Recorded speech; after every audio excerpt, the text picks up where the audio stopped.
Well, good morning, Hope. Thanks for joining our digital platforms. If this is your first time, my name is Rick. I'm one of the pastors here at Hope. And if this is your first time, we are especially glad that you're here with us or that we're here with you in your home. And so thanks so much for joining us. I'm sure for most of us, our Thanksgiving celebration that was just celebrated looked different this year. With a limit on the number of friends and family that we can see during the holidays, how some homes are facing financial pressure in this uncertain economic climate, social distancing, face coverings, which are certainly something that is brand new for us in this COVID world that we're in. Christmas 2020 is looking to be different also. It seems as if real life is crashing through what is typically a magical Christmas season for us.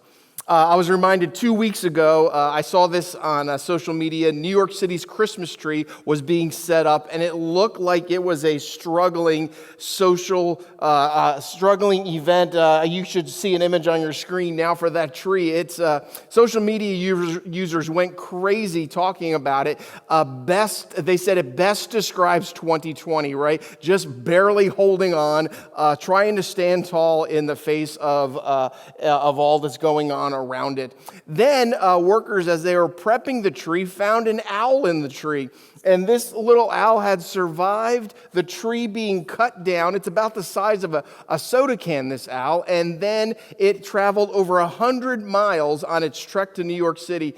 It was rescued. It's been has some care being given to it. And they have nicknamed the owl Rockefeller. And again, I think it's a great reflection of 2020, right? We're down, but we're not out. So while there is news of relief on the horizon in the form of vaccines, there's still work yet ahead, and the grim reality of infection rate, hospitalizations, and deaths seems to be forcing the joy and the hope and the love and the peace. It seems like it's forcing it right out of the Christmas season. So we thought we would spend this Advent season looking at Mary, the mother of Jesus, using scenes from Mary's life and Jesus' life as well. We'll see that there is joy, and that joy is often filled with warning, that hope is often tempered by reality, that love and indifference can be in the same place at the same time, and that peace can happen even when surrounded by noise. So we're going to learn from Mary, no matter the circumstance, whatever may be around us, that God is with us. So this morning, we're going to read part of the familiar Christmas story. It's from Luke chapter 1. It's going to be on the screen over my shoulder. And it says this, Luke writes in 1 verses 26 through 33. He says, "In the 6th month of Elizabeth's pregnancy, God sent the angel Gabriel to the Galilean village of Nazareth to a virgin engaged to be married to a man descended from David.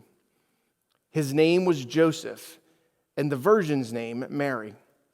Upon entering, Gabriel greeted her. 'Good morning.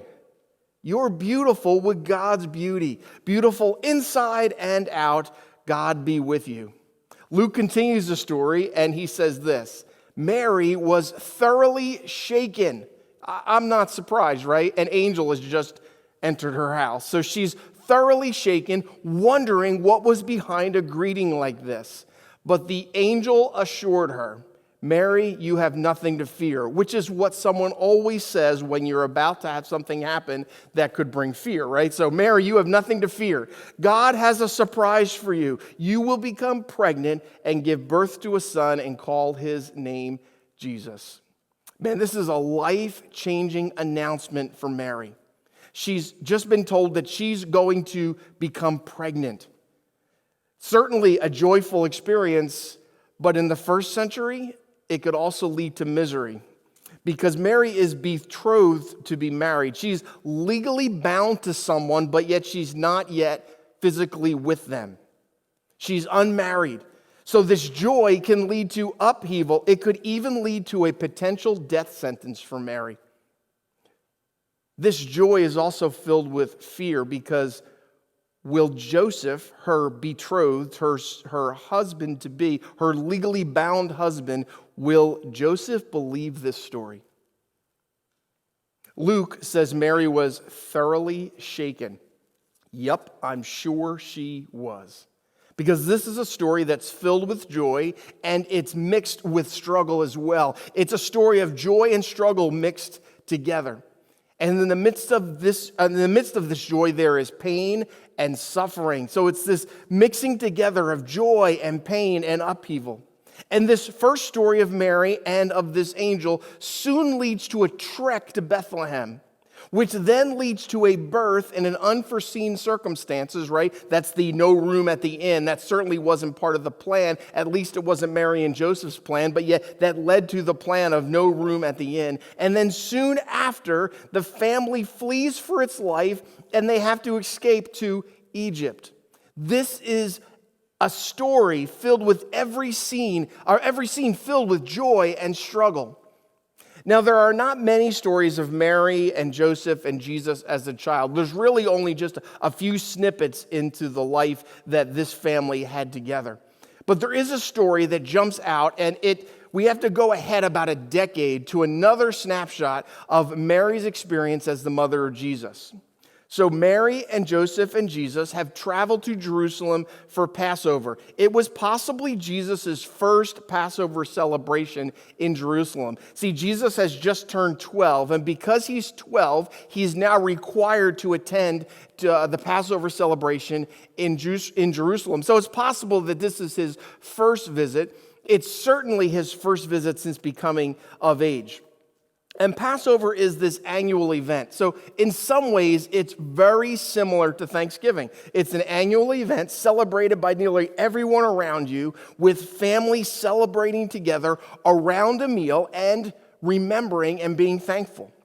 So they're headed home after this event, after the celebration, and Jesus gets lost. Now, he's not really lost, but he's missing. See, usually while traveling, the women and the children in a caravan would start out much earlier than the men because they traveled more slowly. So the women and children would be headed out on their journey home. The men would start out later, they would travel faster, and then the two sections, the men would meet up with the women and the children, and the two sections would then spend the night in a camp sleeping together. Now, no doubt Joseph thought Jesus was with Mary. Mary thought that Jesus was with Joseph and the other men, which is not surprising because Jesus is at that awkward age. He's 12. Do you know what I mean by that awkward age? It's sort of the bridge year in ancient Jewish culture. He's an adult male, but yet Jesus has just entered adulthood. I kind of connected to this idea of it's like turning 17. Do you remember when you turned 17, or do you have someone in your house that just turned 17? You've got a driver's license, and you might even have a car, and you may even have a part-time job, and you have some freedom. But you still have to report to your parents because, well, you're 17, and you have a lot to learn yet. And so the next day, Mary and Joseph travel back to Jerusalem. Imagine that night's sleep. They've left their son in Jerusalem. Imagine how they slept, if at all. Or imagine the conversation while Mary and Joseph are now traveling back to Jerusalem to find Jesus, who didn't go with them. How are Mary and Joseph feeling when they have to tell others, hey, we lost the Son of God? That's an awkward moment, right? So it's another day has gone by. See, it's taken 3 days total. One day they traveled. That's when they realized they've lost Jesus. One day they traveled back, and now it's taken a third day for them to find Jesus, and he's at the temple. And when they find him, he's sitting with the religious teachers at the temple. He's listening, and he's asking questions. And those who heard him were amazed at his understanding and his answers. And so Luke tells us the rest of the story. Again, it's going to be up on the screen. Luke says this: his parents didn't know what to think. Mom and Dad, have you ever been there? You just had no idea what to think. Mary says, son, why have you done this to us? Your father and I have been frantic, searching for you everywhere. Jesus asks, but why did you need to search? Didn't you know that I must be in my Father's house? But they didn't understand what he meant. Then he returned to Nazareth with them and was obedient to them. And his mother stored all these things in her heart. And Jesus grew in wisdom and in stature and in favor with God and with all people. Now get this, during what is supposed to be a happy moment, a celebration, an annual event where they gathered together and offered thanksgiving and remembered all that God had done for them, Joseph and Mary are in a panic searching for Jesus. In the midst of joy is misery. This joy is filled with upheaval. There's this mixture of emotions taking place in this story. What would it be like to find your lost kid, right? Have you ever been there? Mary likely wanted to hug him and strangle him at the same time. And Luke tells us that Mary stored all these things in her heart.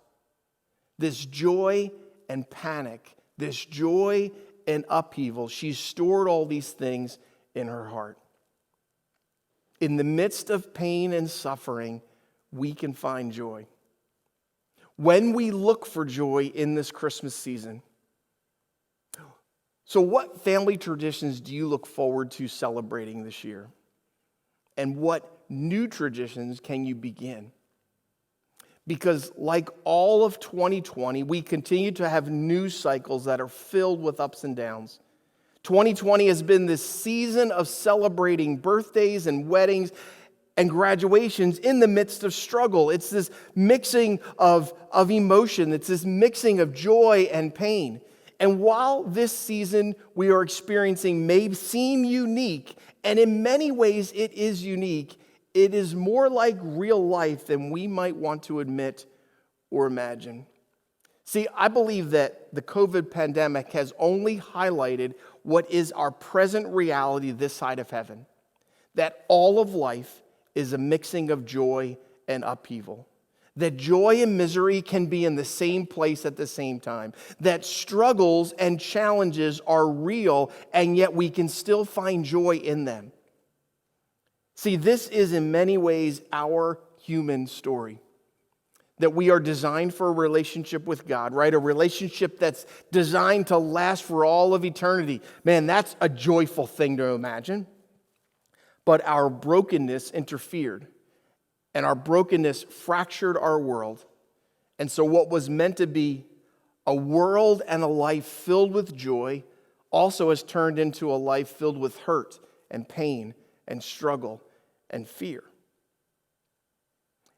And I believe that because we daily witness this division, because we every day experience this joy and pain at the same time, because we experience this joy and struggle in the same moment, it's easy to miss that we live in this joy-pain existence. That this side of heaven, the world's theme and our theme is joy and pain mixed together, joy and despair mixed together. But Paul says this. The Apostle Paul was writing to the Roman church, writing to Christians who were living there, and he said this in chapter 5 of his letter. He wrote, and he says this, it's up on the screen, "There's more to come." Isn't that a good word? There's more to come. We continue to shout our praise even when we're hemmed in with troubles, because we know how troubles can develop passionate patience in us, and how that patience in turn forges the tempered steel of virtue, keeping us alert for whatever God will do next. He goes on and says this, I love this part. He says, "In alert expectancy such as this, we're never left feeling shortchanged. Quite the contrary," he says. "We can't round up enough containers to hold everything God generously pours into our lives through the Holy Spirit." Whatever your circumstance, there is more to come. There is something better.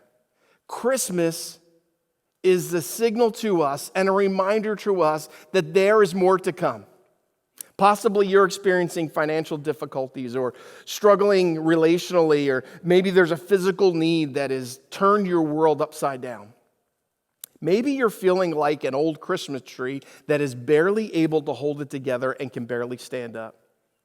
Or maybe you feel trapped and traveling 100 miles in the wrong direction, in a direction you didn't want to go or need to go. This Christmas, in the midst of a world in upheaval, we can find joy when we choose to look for joy. I think Advent is at this great time in that it comes on the heels of Thanksgiving. We just spent Thanksgiving as a time to remember and give thanks, and now Advent is a time to prepare for joy, that is Jesus. Paul said it's with alert expectancy that we can find the love of God in every dark corner, and that there are glimpses of heaven right here on earth.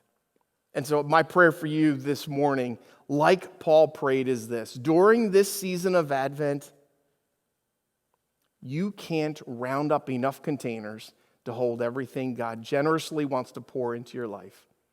I pray that we would each find joy in the midst of upheaval. And in the midst of joy, there may be upheaval. But in the midst of upheaval, we can find joy.